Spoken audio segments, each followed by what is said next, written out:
আসসালামু আলাইকুম ইয়া রাহমাতুল্লাহি ওয়া বারাকাতুহু। আজকে আবারও চলে আসলাম এই মাছ রান্নাটা কিভাবে আমি করছি সেটা দেখাতে। তো চলুন তাহলে মাছটা আমি কিভাবে করেছি সেটা দেখাই।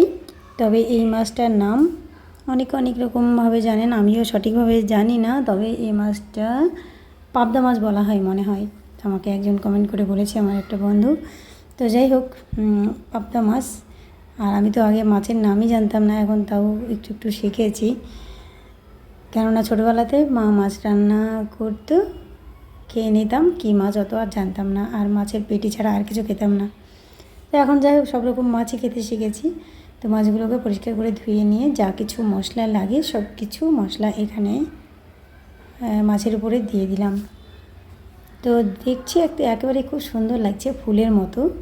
তো যাই হোক, এবার আমি এই মাছগুলোকে মশলা মাখিয়ে মশলা দিয়ে ঠিক করে রাখলাম। তারপরে এবার একটা পিতলের কড়াই নিলাম। পিতলের কড়াই নিয়ে কড়াইতে তেল দিলাম। তেলটা যখন গরম হয়ে উঠলো ঠিক তখন একটু কাঁচা জিরে ফোড়ন দিলাম, গোটা জিরে। তো দেওয়ার পরে পেঁয়াজ কুচনো দিলাম। আমি এখানে পেঁয়াজ বাটা এটা দিইনি, চাইলে আপনারা বাটাটাও দিতে পারেন।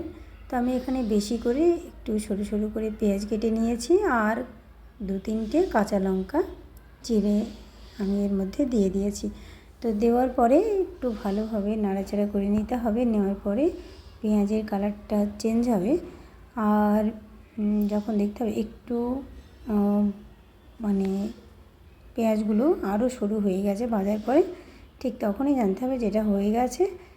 তো আমি মাছগুলোকে এবার দিয়ে দিচ্ছি।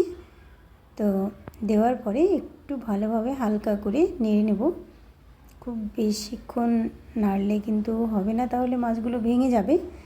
তো যাই হোক, তেলটা পেকে গেছে, মশলাটা রেডি হয়ে গেছে।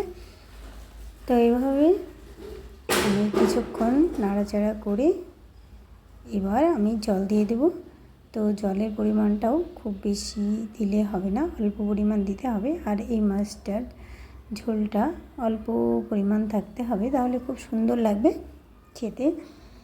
তো আমার এই রান্নাটা যদি আপনাদের ভালো লেগে থাকে তাহলে অবশ্যই পাবদা মাছ বাড়িতে নিয়ে আসলে এইভাবে রান্না করবেন, দেখবেন খুব সুন্দর লাগবে। আর ঝোলের কালারটাও খুব সুন্দর লাগবে, অনেক টেস্টফুল, খেতেও খুব সুন্দর হবে।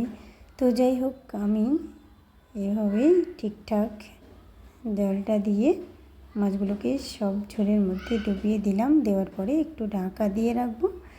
তো ঢাকা দিয়ে ঝোলটা যখন ঠিকঠাক হবে তখনই এটাকে নামিয়ে ফেলতে হবে। তো ঠিকঠাক আছে কি না এবার দেখা যাক। হ্যাঁ, একেবারেই ঠিকঠাক হয়ে গেছে, খুব সুন্দর স্মেল আসছে, দারুণ সুন্দর রান্না হয়েছে, দেখতেও সুন্দর, কালারটাও হেভি হয়েছে।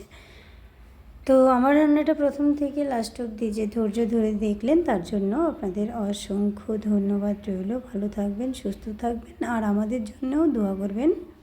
আর রান্নাটা অবশ্যই আপনাদের টাইমলাইনে রেখে দেবেন। যদি এই মাছ কোনো সময় নিয়ে আসেন তাহলে এইভাবে রান্না করবেন। ভালো থাকবেন।